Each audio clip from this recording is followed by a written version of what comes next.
Sejam bem-vindos a esse mini curso da Semana de Geociências da Universidade de Brasília, com o título Cavernas de Sete Lagoas, Origem e Produtos. Eu sou o professor Martino Giorgioni, faço parte da equipe dos docentes desse mini curso, que é coordenado pelo professor Lerneval, do Instituto de Geociências, também supervisionados por Matheus Delesini e o Dr. Lucas Antonielli. Eu vou, antes de começar o curso, vou passar algumas informações sobre como é estruturado esse curso e qual será a dinâmica das aulas, sendo que a modalidade desse curso é prevista por ser híbrida. Então, há uma participação tanto presencial quanto remota.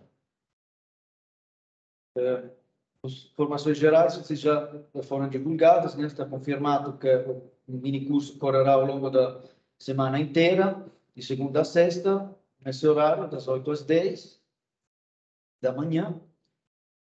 Essa aqui é a equipe dos docentes.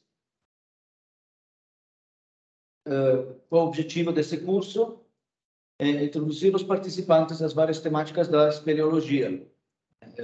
Essa é uma disciplina que, principalmente aqui no centro-oeste do Brasil, está despertando muito interesse, né? Também começamos aqui no UNB a montar várias parcerias com várias instituições, associações, inclusive com essa da área de conservação do mato. Então, daí surgiu o interesse em fazer esse curso que focasse nessa disciplina. Então, nesse curso serão apresentados os principais temas da espeleologia e será dada ênfase principalmente às cavernas do centro-oeste do Brasil.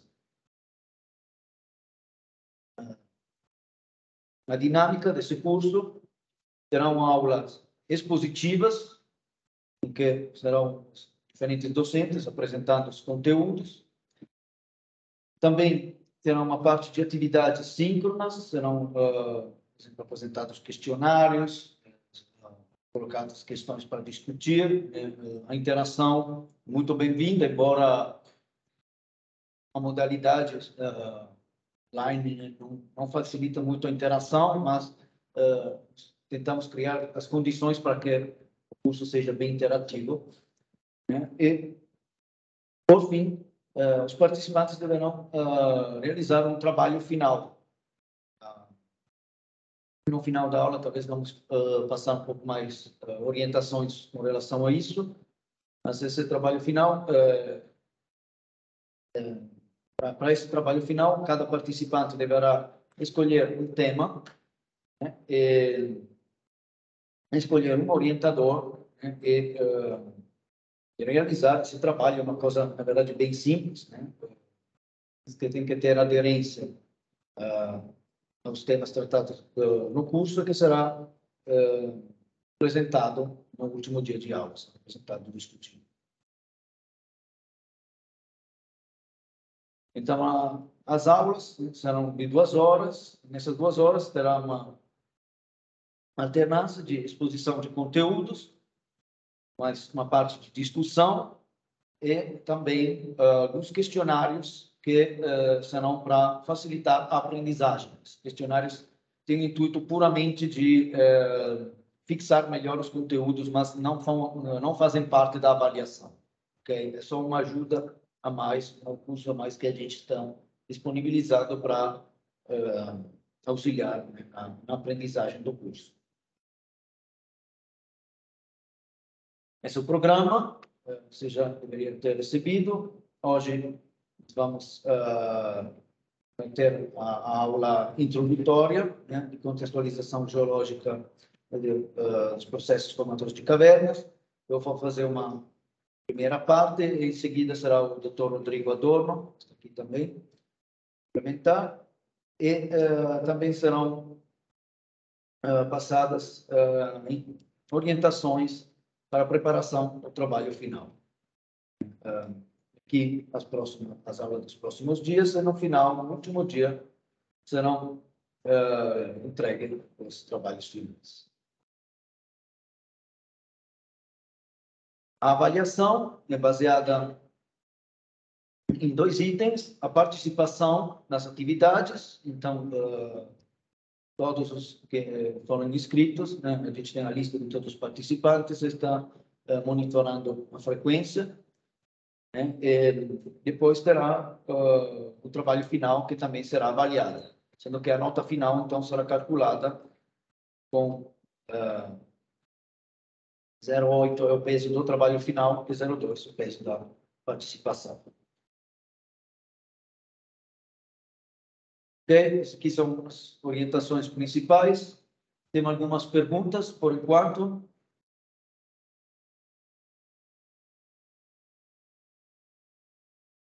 Ok, então, acho que podemos seguir. Vocês estão me ouvindo bem? Eu talvez não estou ouvindo.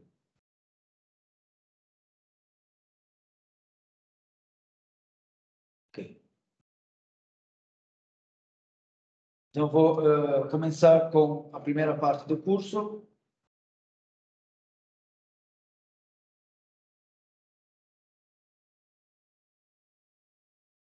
Ok.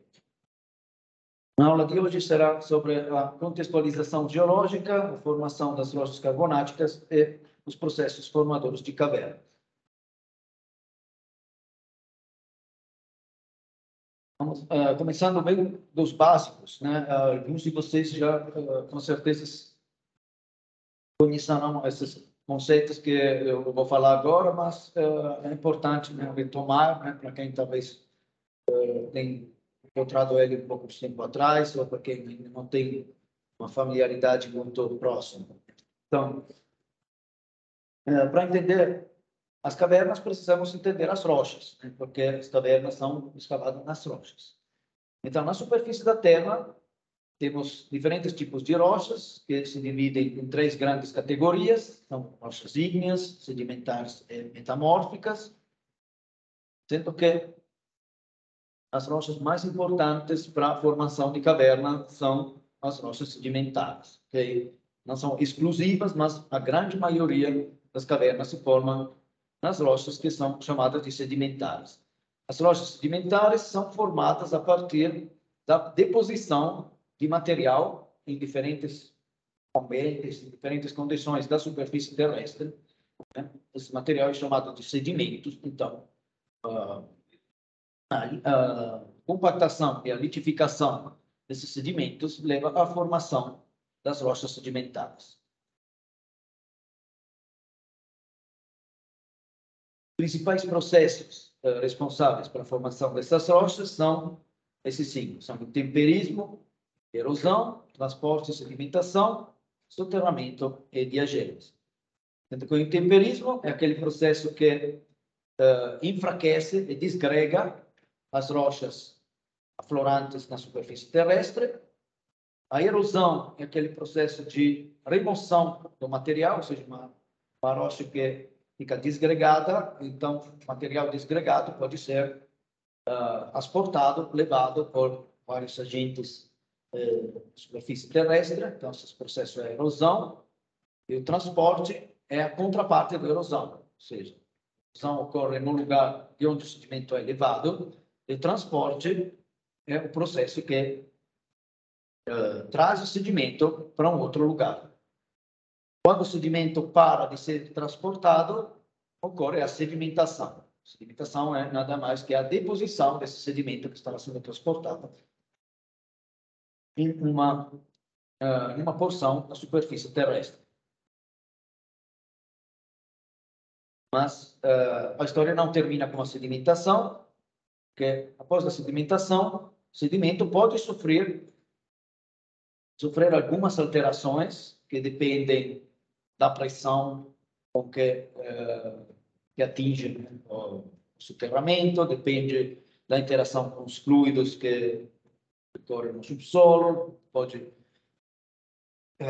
depender de vários fatores. Então, o sedimento não fica mais deslocado, mas pode sofrer algumas modificações, que então envolvem todos os processos de soterramento e de diagênese, principalmente a diagênese.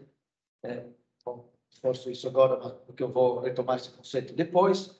A diagênese é todo aquele conjunto de processos que ocorrem durante o soterramento, okay? Depois da deposição.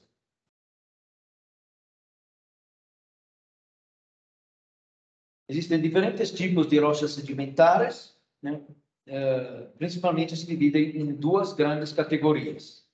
Tem as rochas chamadas de siliciclásticas, que são aquelas rochas que vêm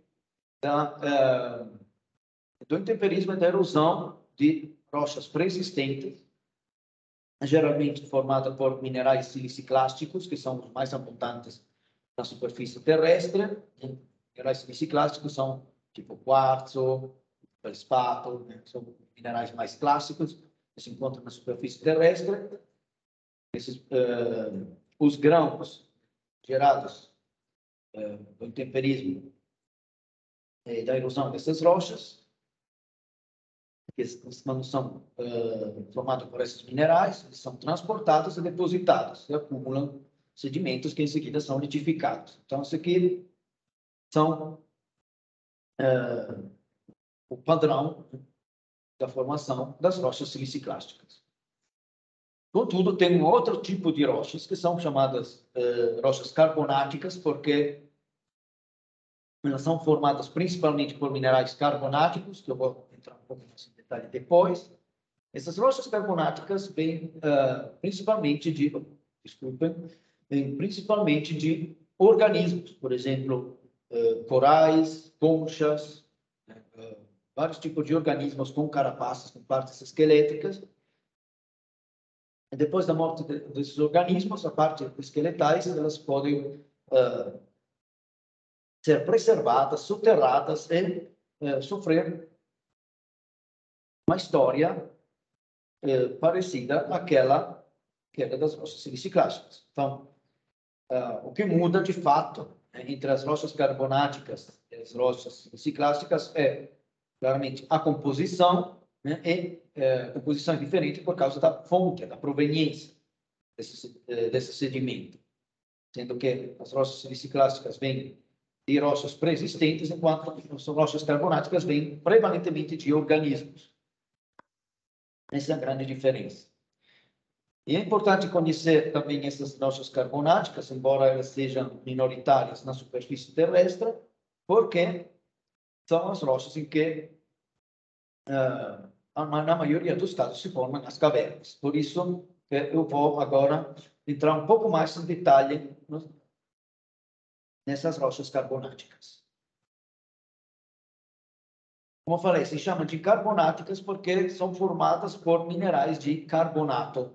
Carbonato é um composto químico, é um íon, esse íon aqui, que é com um átomo de carbono ligado a 3 átomos de oxigênio, então chamado de CO3. Esse composto se liga a outros elementos, preferencialmente a cálcio e magnésio. São os mais comuns, porque se liga, mas pode se ligar também a outros, tipo ferro e alguns outros metais também. Mas, prevalentemente, na superfície terrestre, o carbonato se encontra ligado ao cálcio, então forma esse composto que, com essa fórmula CaCO3, que forma dois possíveis minerais, que são a calcita e a aragonita. Ambos esses minerais são formados por CaCO3. Só muda a estrutura mineralógica, a configuração, como esses átomos de cálcio e carbonato se distribuem no espaço. Por isso tem dois tipos de minerais. Mas do ponto de vista químico, a composição deles é a mesma.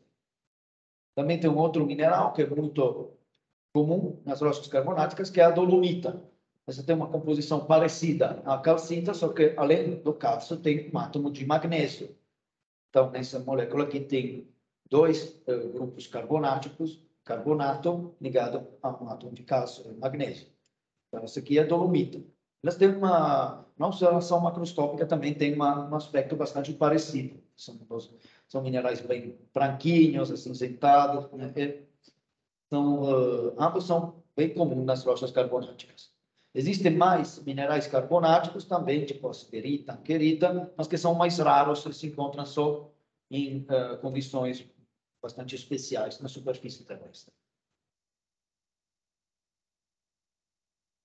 Então, como falei antes, por que é importante diferenciar essa categoria de rochas carbonáticas? Porque elas têm uma origem diferente das rochas silicicláticas. Principalmente, eles têm uma origem que é chamada de biogênica. Biogênica significa que vem de organismos. São organismos que produzem esses minerais carbonáticos, seja calcita, aragonita ou dolomita. Né? Então, na superfície da Terra existem vários organismos que têm a capacidade de produzir carbonatos. Os mais famosos são os corais, que são bem conhecidos porque elas formam também estruturas bem articuladas, são também muito lindos de ver. Mas tem outros, tem, por exemplo, algas, tem organismos microscópicos, né? Que são um tipo de organismos que formam essa carapaça aqui, que é calcítica, se chama de foraminíferos. São organismos microscópicos com tamanho de dezenas a umas centenas de micrômetros, então menos de 1 milímetro. Mas também tem alguns tipos de bactérias que têm a capacidade de secretar carbonatos, embora as bactérias não possuam partes esqueletais, por sim, né? Mas a atividade das bactérias pode induzir a precipitação de carbonatos, por isso formam essas estruturas que se chamam de estromatólitos também.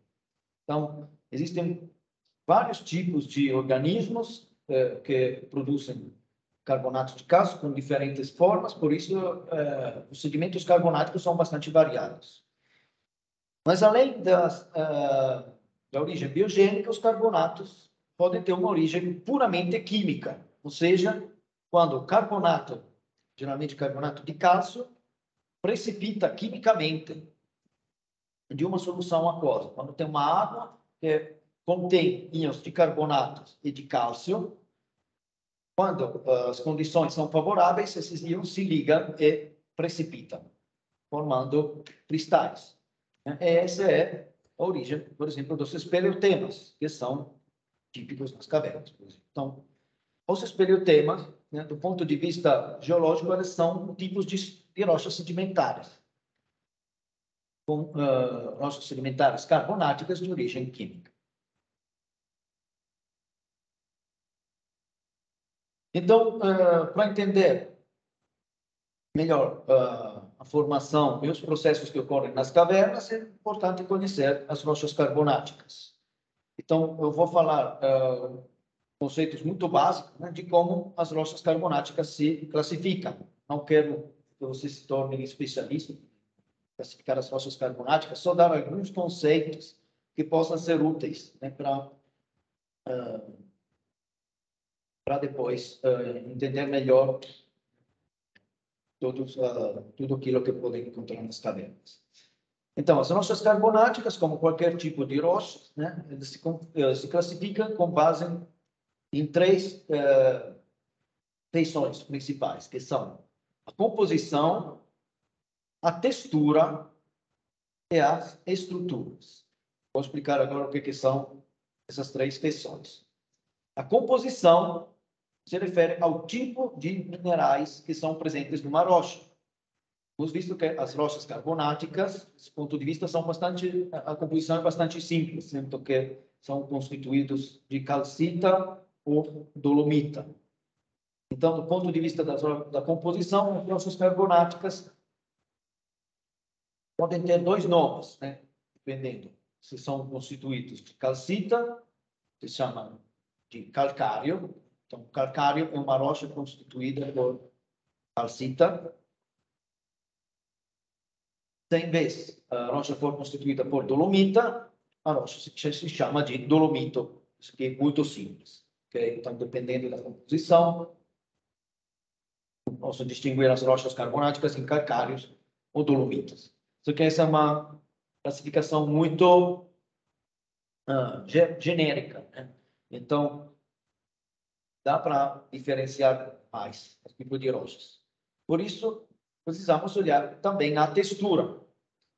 A textura é aquela propriedade que reúne todas as características dos constituintes da rocha.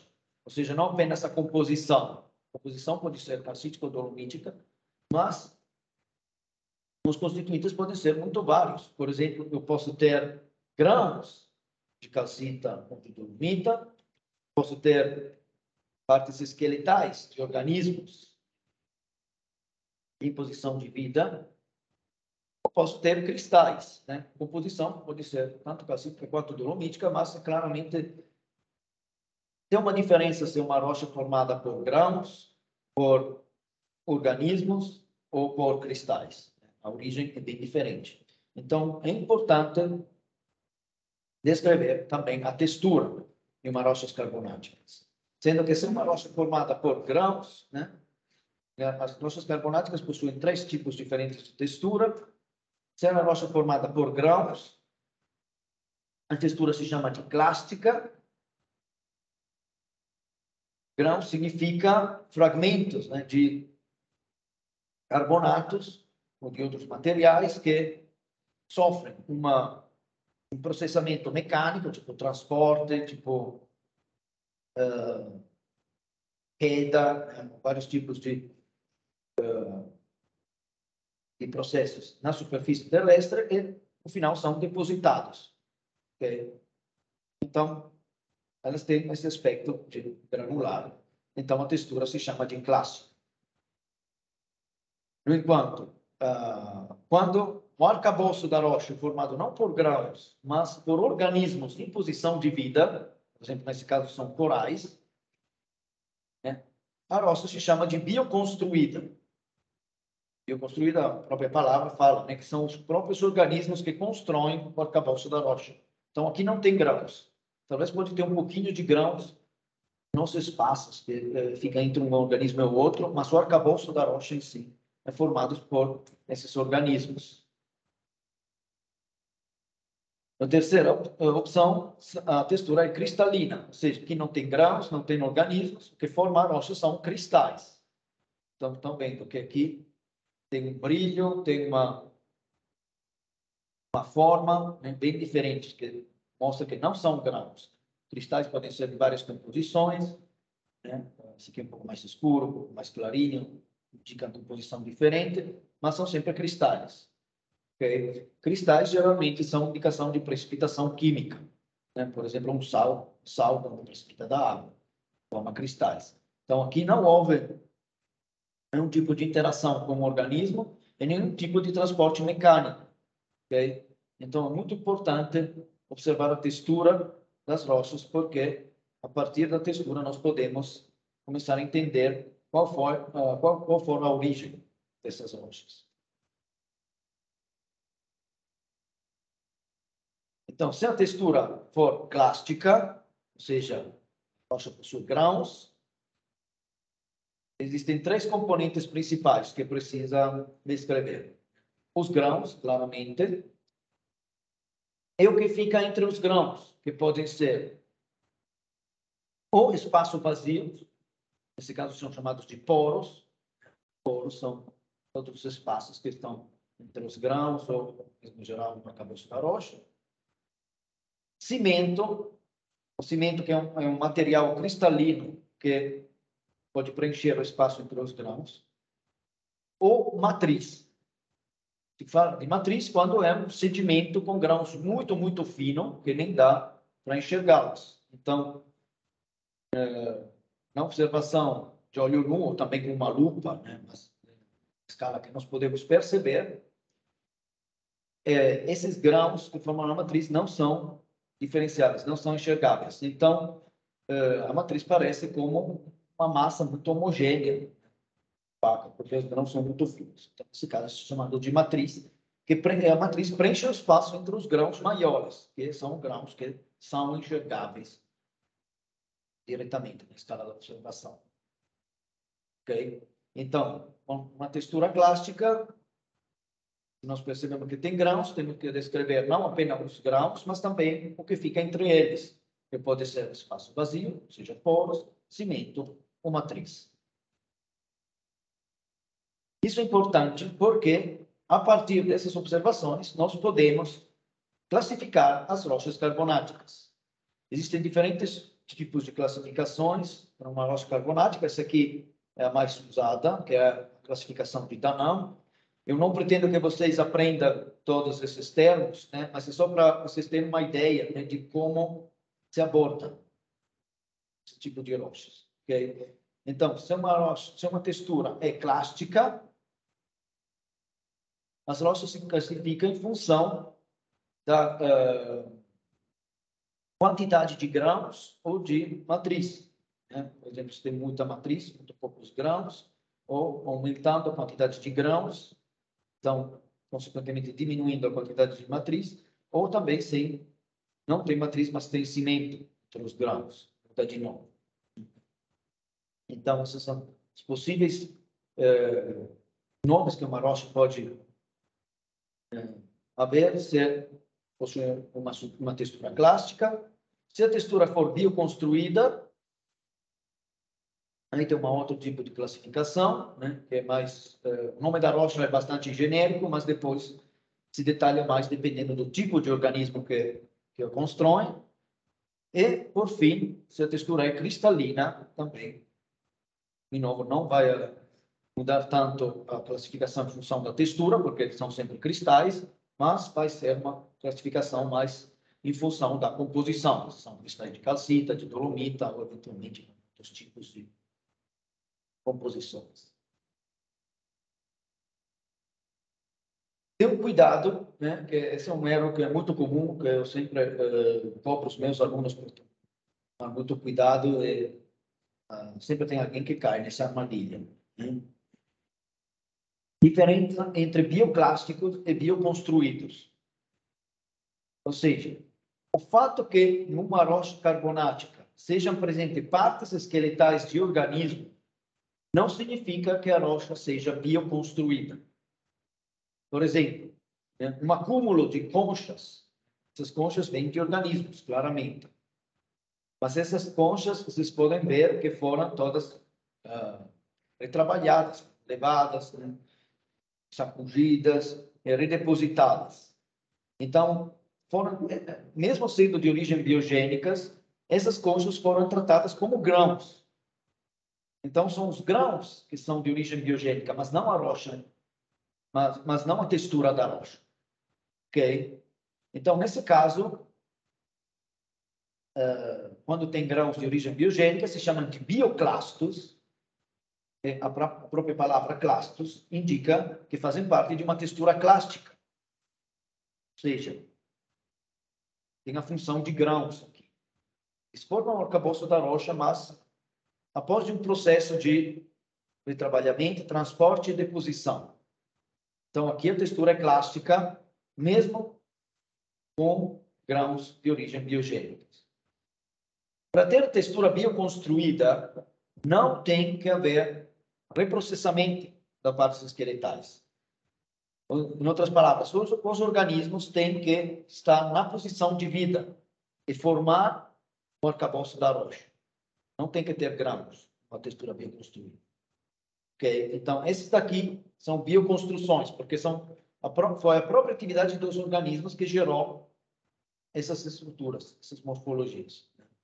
Isso aqui são estruturas de origem microbiana, se chamam de estromatólitos, pelo que eu mostrei antes. Esses estromatólitos não há, na formação desses estromatólitos não há nenhum tipo de retrabalhamento mecânico do sedimento.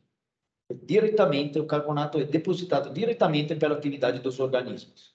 Aqui não. Aqui os organismos formam as conchas, mas depois as conchas são reprocessadas como se fosse qualquer tipo de grão, não necessariamente de origem biogênica. Então, quando há bioclastos, a textura é clástica. Quando há bioconstruções, a textura é bioconstruída. Ok? Então, na textura clássica, os organismos se encontram geralmente soltos, fragmentados, porque sofreram esse retrabalhamento. Nesse caso, os organismos são em posição livre. Ok, terceira feição que precisa observar numa rocha carbonática são as estruturas.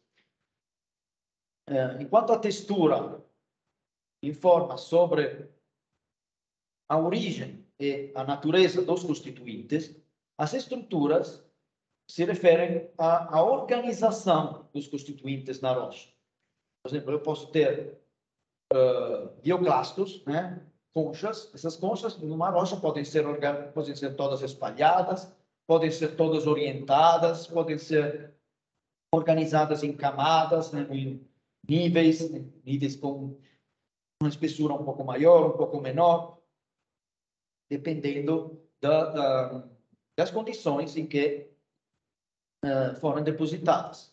Né? Então, todas essas diferenças de padrões de organização dos constituintes de uma rocha são as estruturas. E as estruturas podem ser muito variadas, né? Porque depende especificamente dos processos com que o sedimento se depositou. Okay? Então, dependendo da energia do ambiente, seu sedimento foi transportado por correntes, por ondas, por ventos, por gravidade, desmoronamento, se houve alguma influência de organismos, por exemplo, esses daqui são estruturas chamadas de bioturbações, que são atividades de organismos que mexeram em procedimentos, então deixaram essas estruturas impressas dentro do sedimento, etc. São muito variadas, ok? Então, essa de forma geral, como precisamos observar as rochas carbonáticas, que se encontram também nas cavernas. Então, precisamos observar composição, textura e estruturas. Agora, vamos falar um pouco rapidamente, né, sobre como se formam, então, essas rochas carbonáticas. Nós falamos antes que principalmente vem da atividade de organismos. Contudo, não são todos os organismos que formam rochas carbonáticas. São aqueles organismos que possuem algumas partes esqueletais de composição carbonática. Esses são organismos, então, que vivem em ambientes com determinadas condições que favorecem, então, a produção das partes carbonáticas. O ambiente em que esses organismos vivem, então, produzem o sedimento carbonático, seja que depois fique preservado no mesmo ambiente ou que seja, por algum motivo, trabalhado, né? Esse é o lugar onde o sedimento é produzido, não depositado, produzido. E esse ambiente se chama de fábrica carbonática, em inglês é carbonate factory. Fábrica justamente porque é onde o carbonato é produzido. Porque é onde esses organismos produtores de carbonatos vivem. E esses organismos gostam muito de ambientes quentes, relativamente quente, com muita luz, porque tem alguns desses organismos que são fotossintéticos, também estão precisando de luz. São organismos, na maioria dos casos, marinhos, então precisam de uma salinidade normal, ou seja, a água não tem que ser nem salgada demais, nem doce demais, né? Tem que ter um nível de salinidade bastante fixo, estável. Tem que ter elementos nutrientes presentes no ambiente, claramente, porque são organismos. E um outro fator importante é o pH, né? Eu imagino muitos de vocês já viram falar talvez do fenômeno da acidificação dos oceanos. Esse é um fenômeno que está acontecendo agora com o aumento de CO2 na atmosfera, etc. É porque está alterando, você tem a capacidade de alterar o pH da água do mar, e se o pH mudar, esses organismos vão sofrer. Então, esse é um outro fator importante para que haja produção de sedimentos carbonáticos, para que haja uma fábrica carbonática bem desenvolvida. Então, sendo assim, as condições ideais para esses organismos são condições de mar raso nas latitudes tropicais. Então, as grandes plataformas carbonáticas, né, tem recifes, tem barreiras de corais, etc., são ecossistemas que se formam principalmente nas baixas latitudes, nos ambientes de mar raso. Então, aqui podemos ver essas águas, está azul mais claro, porque aqui tem a produção de carbonatos. Falamos antes, os minerais carbonáticos são branquinhos. Então, esses aqui são como se apresenta hoje em dia nas fábricas carbonáticas. Uma das características mais comuns é que esses organismos formem bioconstruções, então formem o que é chamado de reef, em inglês, que em português é recife. Então, o recife é uma bioconstrução, uma parte do ambiente em que o sedimento é construído diretamente pela atividade dos organismos. Aqui um modelinho de como se forma o recife, né? Tem alguns organismos que vivem fixados no substrato, então eles formam um arcabouço bem rígido e resistente que pode permitir aos outros organismos de crescer em cima dele, e sendo assim se gera uma bioconstrução. Né? Essa bioconstrução é chamada de recife. Então, enquanto permanecem as condições ambientais favoráveis, então mar raso, disponibilidade de luz, nutrientes, água limpa, salgada, com pH suficientemente alto, esses organismos proliferam e, enquanto proliferam, providenciam o substrato para novos organismos crescerem, sendo assim que vai se gerar uma bioconstrução. Okay? O importante é que tudo permaneça na mesma profundidade, porque se a profundidade aumentar, vai ter menos luz, vão mudar as condições, os organismos não conseguem viver mais. Então, se eles conseguem permanecer na profundidade certa, o sedimento vai se empilhando por bioconstrução, formando esse recife. Então, num ambiente de formação de rochas carbonáticas, nós podemos identificar diferentes partes, com diferentes tipos de sedimentos. Então, aqui tem o recife, né? Na parte de trás do recife, entre o recife e o litoral, né? Tem um ambiente de energia bastante baixa, porque as ondas, né, vão todas impactar no recife, então o próprio recife modifica as condições do ambiente. Então, favorece essa porção com energia menor, com condições mais tranquilas, mas mais rasa. Então, a luz penetra aqui. E aqui pode se acumular sedimentos com textura clássica, né, que vem principalmente da erosão do recife, né, fragmentos esqueletais desses organismos que vivem no recife, que caem, são transportados pelas ondas, pelas correntes, e são redepositados aqui nessa porção mais tranquila que se chama de laguna, okay? Ou eventualmente pode até atingir o litoral, né, que ser trabalhado aqui pelas ondas, formar uma praia. Aqui, todo esse sedimento então é produzido aqui. Aqui é a fábrica carbonática, aqui é onde o sedimento pode ser depositado. Na parte de trás do recife, na laguna, na praia, ou na parte inteira do recife, a parte mais para fora. Né? Aqui também pode ter ação, na verdade aqui a energia é alta, porque tem as ondas impactando, pode ter as correntes, então parte desse sedimento produzido aqui pode ser arrancado, trabalhado, pode cair e se acumular aqui na parte mais profunda, no pé do recife. Então aqui, no próprio recife, tem sedimentos bioconstruídos, né? Aqueles conceitos que acabamos de falar, agora vocês veem por que são importantes, né? Sedimentos bioconstruídos é aqui, onde o carbonato é produzido, onde a fábrica carbonática, mas depois os sedimentos podem ser transportados e depositados em porções de ambientes ao redor, nesse caso, se acumula sedimento com textura plástica. Então, falamos da origem do sedimento, da deposição, agora vamos falar da diagênese, né? Que como falei no início da aula, aquele conjunto de processos que ocorrem depois da deposição. Como é que ocorre a diagênese dos processos, dos sedimentos carbonáticos?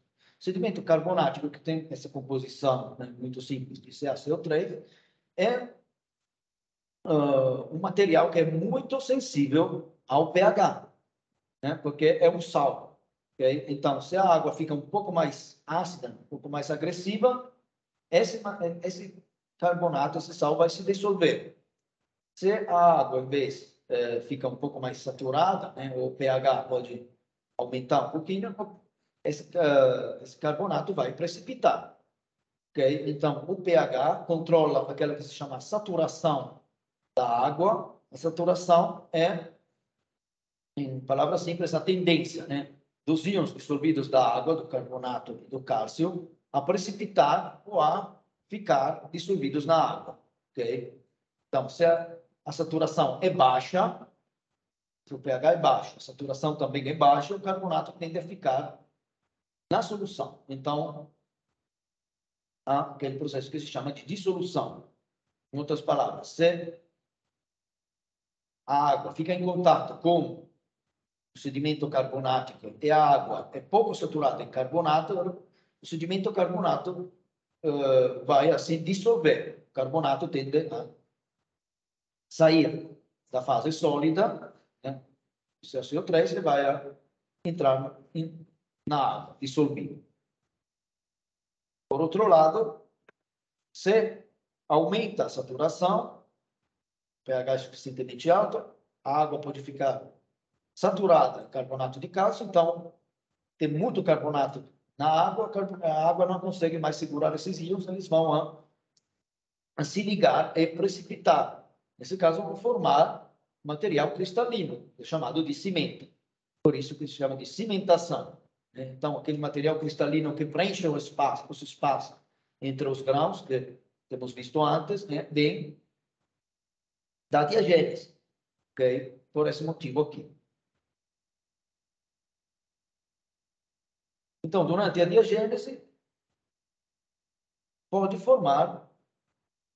preencher espaços vazios, né? Se tiver espaço, pode cimentar, mas também pode dissolver, pode gerar espaços vazios. Então, uma outra feição muito importante das rochas carbonáticas é a porosidade.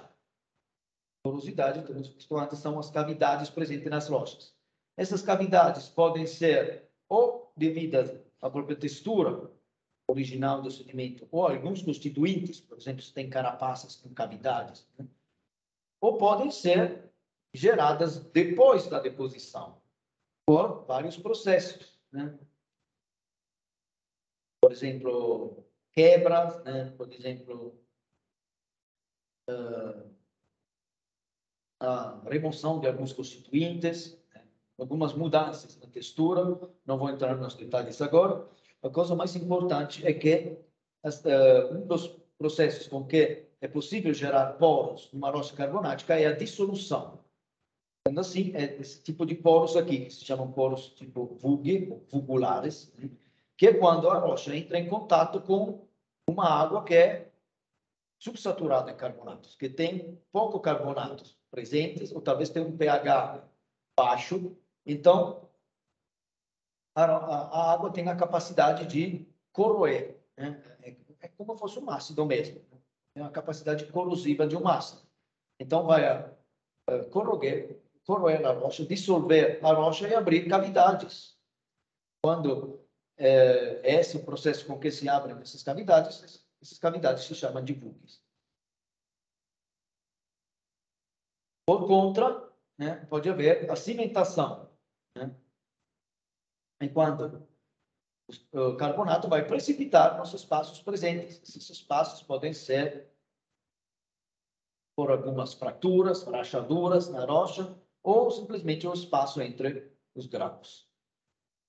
Aqui, de novo, não vou entrar muito nos detalhes, mas o que é importante é que esses processos ocorrem principalmente na superfície, né? Ou seja, quando, por exemplo, quando tem pouca água, quando a água percola, a água pode dissolver o carbonato. quando a rocha está geralmente embaixo da água, a água pode se saturar em carbonatos e começar a precipitar esses cristais de cimento. Isso é importante para aquilo que vem depois, né? Então, a diagênese das rochas carbonáticas ocorre principalmente na superfície terrestre. Então, não é, claramente pode ocorrer também em profundidade, né? Mas tem muitos processos que não precisam de ter um soterramento muito elevado. O sedimento se deposita e já, dependendo das condições, né? Pode ser, por exemplo, ser baixo nível do mar, né? E a superfície com sedimento carbonático fica exposta, ou se há uma interação com alguns tipos de fluidos de subsolos, esses processos diagenéticos já podem ocorrer.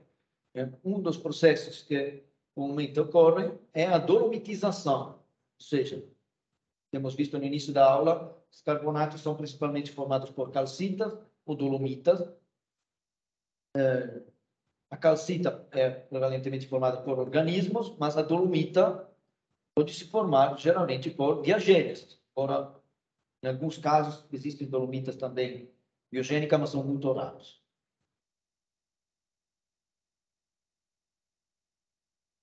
Então, a rocha passa por processos de deposição, soterramento, diagênese, e depois pode haver o surgimento. Quando processos tectônicos, por exemplo, a subdução, que gera montanha, né, ela pode fazer levantar o substrato. Então, essas rochas carbonáticas que se formam nos ambientes de mar rasos, elas podem ficar expostas no interior do continente. Esse aqui, né, são exemplos. Se destacam bastante bem as rochas carbonáticas quando são expostas, porque são rochas que não formam muitos solos, né? São rochas que ficam bem expostas. Aqui tem dois exemplos. Esse aqui, por exemplo, demonstra que aqui ao redor não tem muitas rochas carbonáticas, mas aqui tem, então, tem esse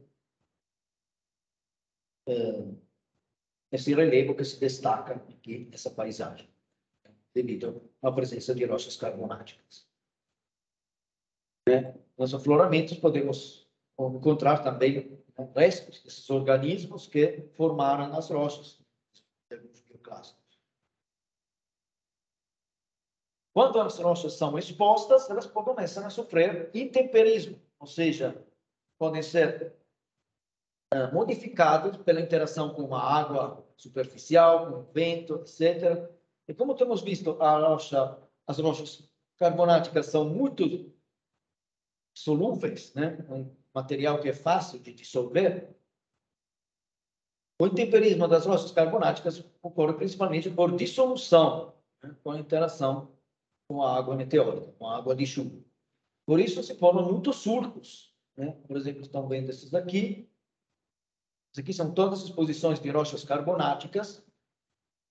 Essas estruturas, né, de surcos são devidas ao intemperismo. O professor Rodrigo depois vai falar um pouco mais em detalhes sobre o intemperismo, mas eu quero ressaltar isso agora porque esse processo de intemperismo das rochas carbonáticas, que dissolve as rochas, se chama de karstificação. E esse é o processo importante porque é o processo que gera as cavernas. A interação das águas meteóricas percola, né, nos pontos de maior fraqueza, se tem algumas fraturas, algumas cavidades, ela entra nessas cavidades e começa a dissolver. Então, aumenta ainda mais as cavidades por dissolução, que temos acabado de ver, né? E sendo assim, o avanço dessa dissolução no tempo pode formar as cavernas. As cavernas não são nada mais do que grandes cavidades geradas pela dissolução da rocha carbonática. Por isso que as rochas carbonáticas são as melhores para formar as cavernas, porque são fáceis de dissolver. Se for uma rocha siliciclástica, seria muito mais difícil. E nesse conjunto de dissolução, a passagem de água, pode haver uma reprecipitação do material carbonático, né? A água passa, dissolve, mas depois, interagindo, né, com as paredes da cavidade, pode reprecipitar parte do carbonato, assim, começa a formar os seus periotemas. Então, aqui é um esqueminho, né? Isso funciona. A água de chuva interage com o substrato, dissolve o carbonato chega na cavidade e aqui pode, eventualmente, se as condições o permitem, reprecipitar esse carbonato formando esses periotemas. Ok, terminei a minha parte da aula. Tem alguma pergunta? Chegou alguma pergunta no chat? Não? Então, vou abrir para perguntas. Se tiver perguntas, podem levantar a mãozinha no Teams ou se manifestar no chat. Se não tiver perguntas, antes de passar a palavra ao professor Rodrigo, eu vou passar para vocês um questionário muito simples, né, para fixar um pouco melhor esses conteúdos, né? Não sei se, acho que talvez alguns de vocês já ouviram falar dessas coisas, outros não. Então, para fazer que todo mundo fique na mesma página, vou passar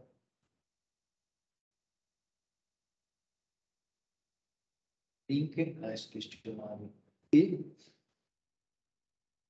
Então, eu preciso acessar o chat.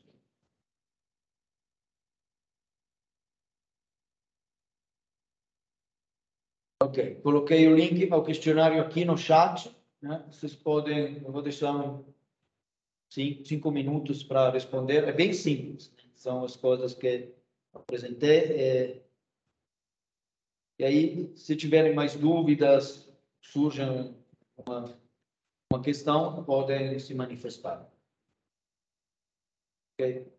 Vocês conseguiram acessar o link aqui no chat?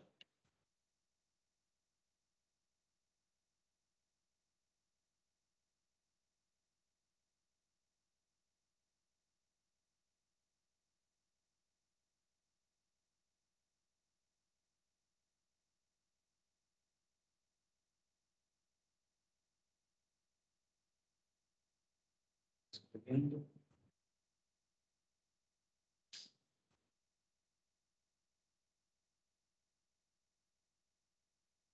O link funciona, portanto.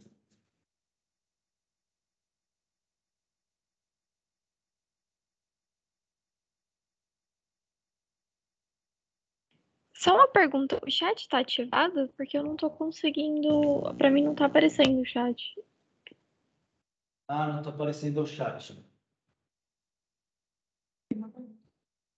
Sim.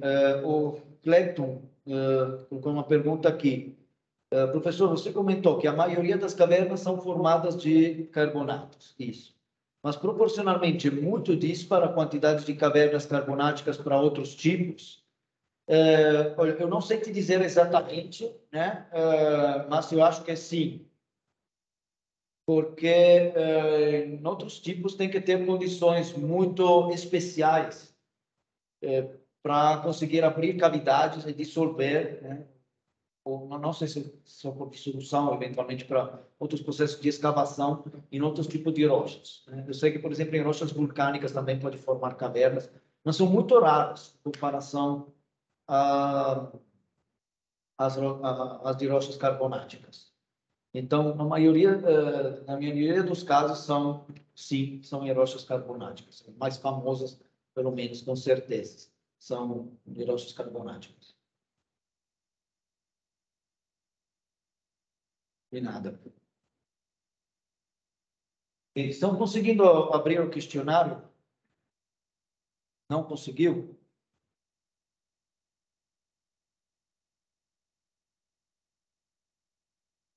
Não deu certo. Porque está dando algum erro ou não está funcionando o link mesmo? Pode. Você vai tentar,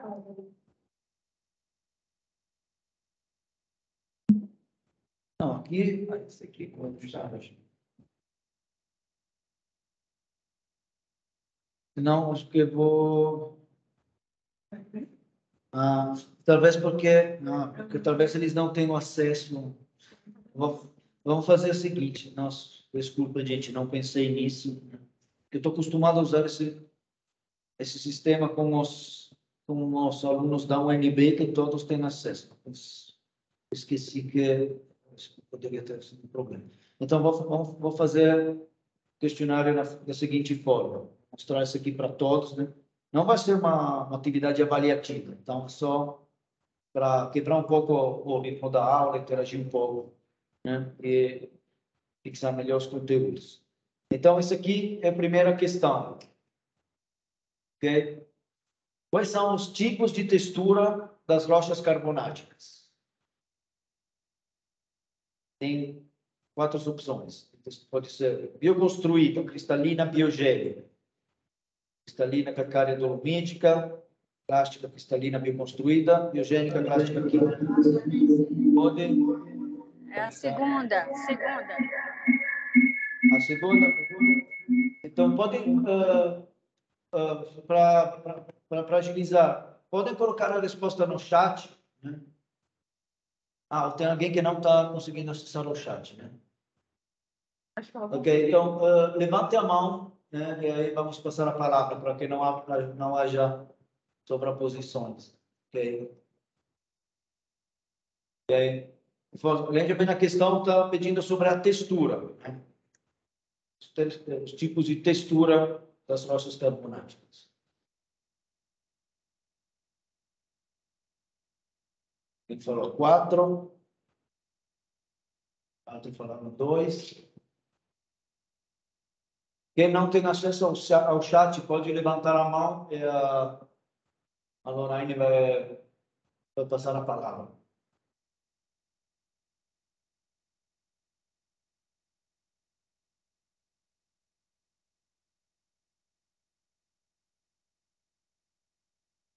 Ok, só 2 respostas.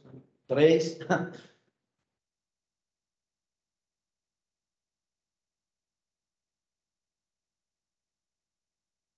Vocês acharam difícil a pergunta?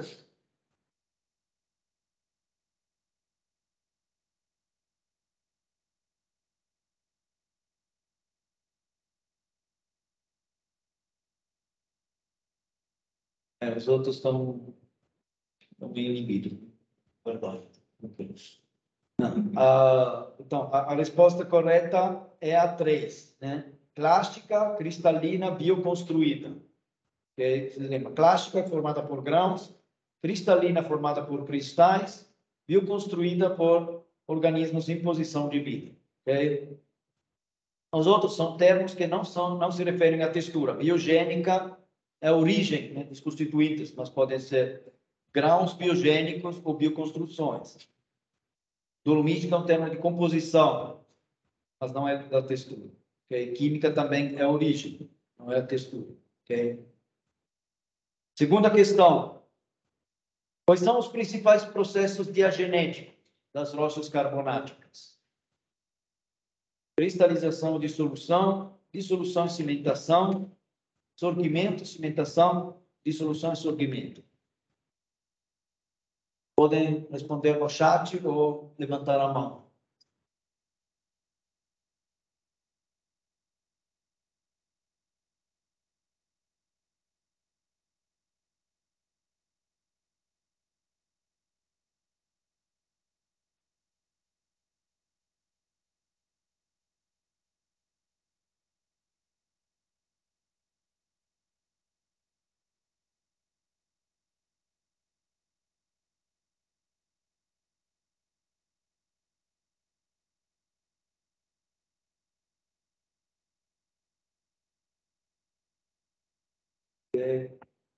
Letra 2, 2, 2. Ok, todo mundo concorda aqui. Perfeito, correto. Dissolução e cimentação. Muito bem. Última questão. Que tipo de processo é a karstificação? É um processo intempérico, deposicional, diagenético ou tectônico?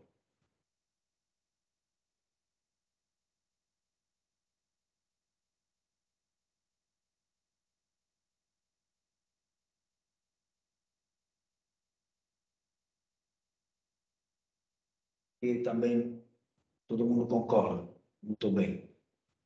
Tem mais alguém?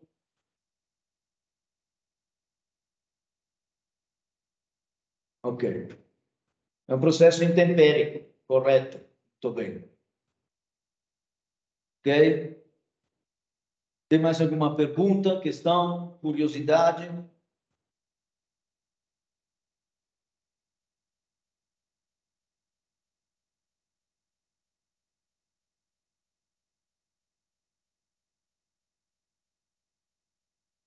Ele está escrevendo.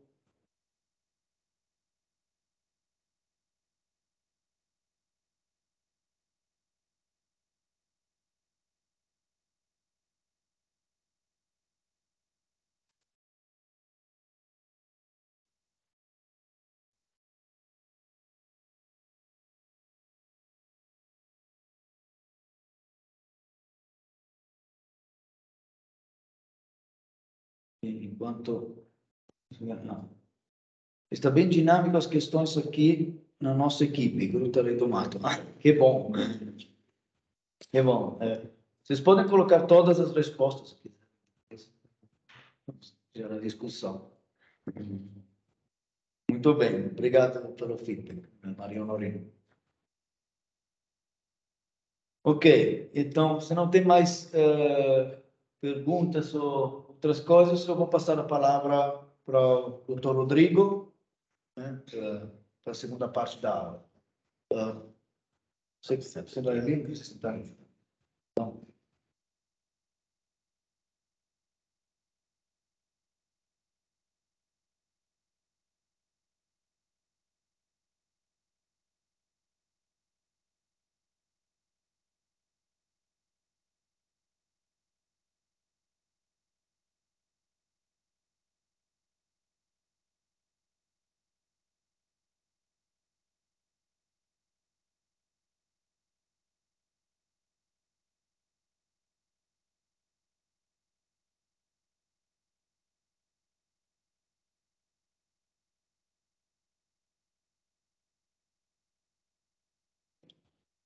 Ok.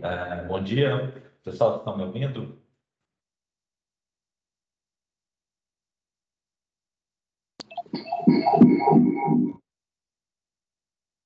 Vamos lá, compartilhar.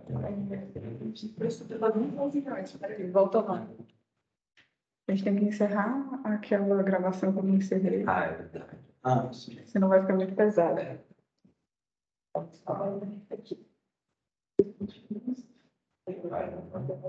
Aí